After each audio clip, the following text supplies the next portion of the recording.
kas kurnas on võimalik saada puhas mäng ehk mitte ühtegi boogit? Esimene rada, par 3, 97 meetrit ja ma jätan normaalselt lühikeseks selle viske.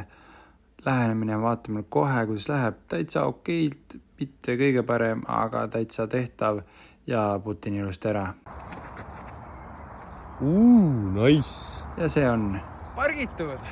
Ja tuleb siis pördi. 3. rada, proovin lihtsalt sama viske teha, mis teisel ja ei läinud vastu puud, läheb täitsa ilusti ja võtan sealt ka pördi. Aga 4. rada on tagantkäe rada ja vise ei läheb täpselt vastu puud, saab päris tugeva kiki. Ikka see tagantkäsi, no ma ei oska seda. Nüüd on kerge pahandus, proovin rollida, mis läheb täiesti otse, ei keera üldse. 2 viset veel jäänud, ehk see tuleb võimalikult korvi lähedale saada. Kerge ei ole. Ma ei tea, mis ta on, 10 meetrit. Aga proovin.